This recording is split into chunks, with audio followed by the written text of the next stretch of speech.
Ya, baik. Assalamualaikum warahmatullahi wabarakatuh. Salam sejahtera untuk kita semua. Shalom, Om Swastiastu, Namo Buddhaya, Salam Kebajikan. Kami dari kelompok 9 Pembangunan Berkelanjutan LSC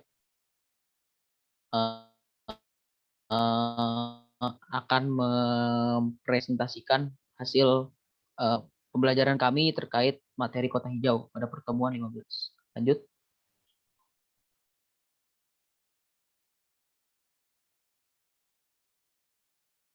Nah, kota hijau itu apa sih? Sebenarnya kita bisa mendefinisikan kalau kota hijau itu tuh pembangunan kota yang ramah lingkungan. Secara ekologi dan pembangunan itu seimbang. Lingkungan alaminya dan lingkungan pengindustriannya juga saling bersinergi dan saling mendukung.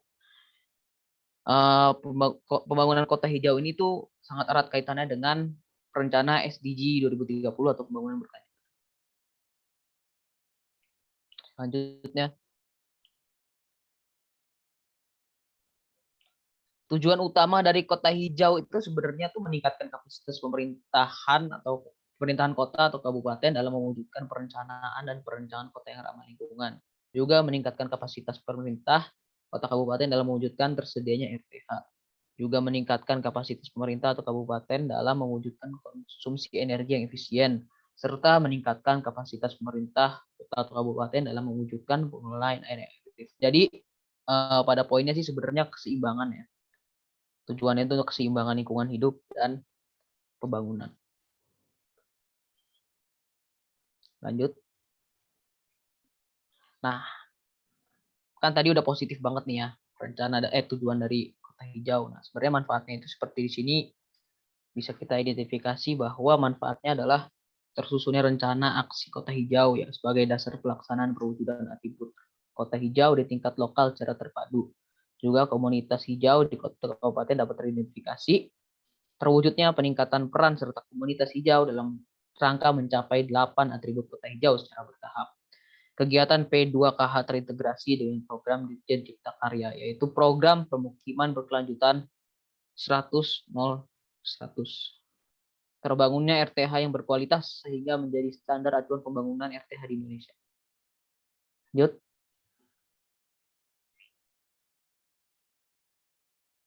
Nah, karakter P2KH ini sebenarnya inovatif ya. Orientasinya itu berkelanjutan untuk pembangunan masalah perkotaan. Juga partisipatif. Dia itu berkolaborasi antara pemerintah, swasta, komunitas, dan masyarakat umum. Jadi ketiga komponen tersebut saling mendukung satu sama lain. Juga bersinergis karena karena sektor-sektornya ini memberdayakan seluruh stakeholder dan elemen masyarakat. Selanjutnya,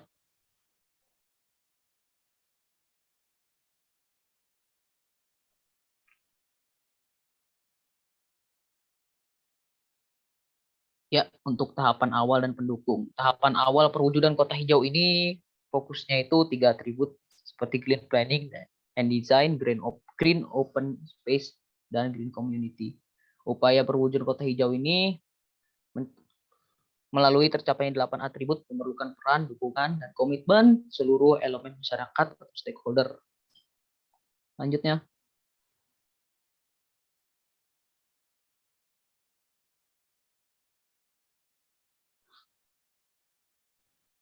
8 atribut kota hijau, yaitu ada green planning and design, perencanaan dan perancangan kota yang beradaptasi pada kondisi biofisik kawasan.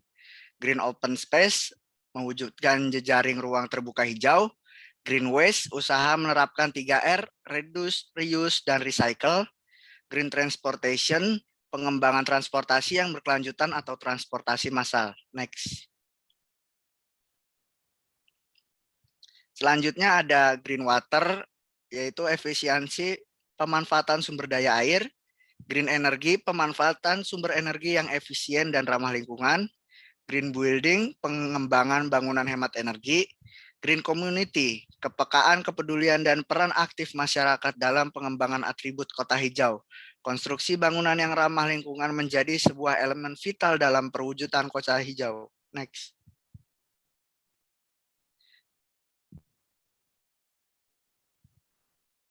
Oke, selanjutnya adalah tahapan fasilitas kota hijau. Ada 11 tahapan, yaitu yang pertama ada surat minat P2KH, yang kedua ada workshop RAKH, yang ketiga ada proposal RAKH, keempat adalah piagam kota hijau. Nah, keempat step ini dikumpulkan pada tahun pertama.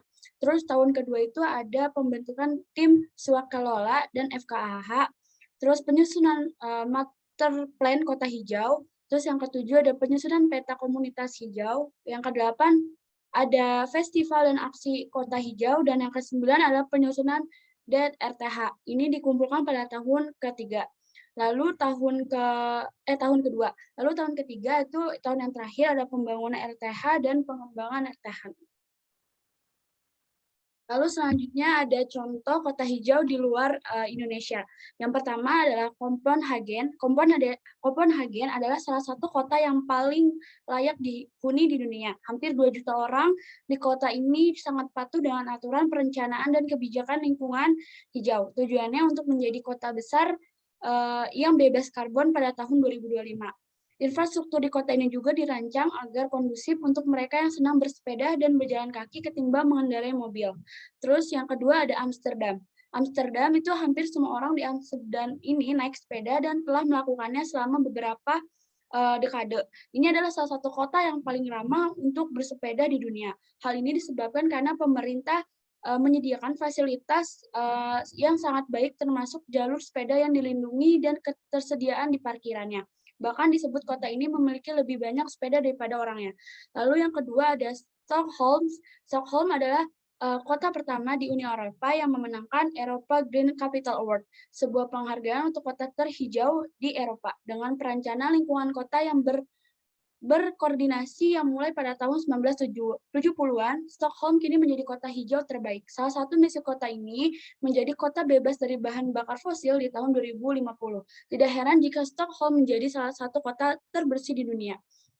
Terus yang keempat ada Vancouver. Vancouver ini memang dikenal sebagai kota yang padat, tapi kota ini memiliki iklim dan cuaca yang membuatnya menjadi tempat yang sangat diinginkan untuk dihuni. Faktanya, Vancouver menjadi kota terbersih di Kanada dan salah satu terbersih di dunia. Terus lalu yang terakhir ada London. London merupakan kota yang hijau meski dulu menjadi pusat industri. Kini ibu kota Inggris gencar mengurangi emisi gas rumah kaca. London saat ini telah memiliki ruang hijau terbuka dan termasuk sebagai salah satu kota terbaik yang terbaik di dunia untuk dihuni. Lalu selanjutnya ada contoh kota hijau di Indonesia. Ada kota Batam, Kalimantan Timur, kota Surabaya, Jawa Timur, kota Sibolga, Sumatera Utara. Kota-kota di atas tersebut berhasil menerapkan Green City karena kota-kota tersebut di atas dapat meraih kelestarian lingkungan sekitar dan paru-paru kota tersebut. Mereka sangat mementingkan kesehatan dan kenyamanan masyarakat di zaman modern seperti saat ini dan demi melindungi lingkungan di masa mendatang nanti. Contoh yang gagal menerapkan Green City atau kota hijau itu adalah kota Makassar, Sulawesi Selatan. Menurut aktivis lingkungan Makassar belum dapat dikatakan berhasil dalam menerapkan Green City. Hal ini dikarenakan ruang terbuka hijau di Makassar masih tergolong rendah, yaitu hanya 10%. Padahal menurut Undang-Undang Tata Ruang, kota atau kabupaten wajib menyiapkan ruang terbuka hijau sebanyak 30%. Solusinya adalah bisa dengan memperbanyak ruang terbuka hijau atau dengan menjaga lingkungan agar tetap hijau, tidak menebang pohon demi pembangunan modern yang tidak berbasis lingkungan, dan mengajarkan kepada masyarakat agar selalu berdampingan dengan alam demi melindungi mereka dan keturunannya di masa yang akan mendatang nanti.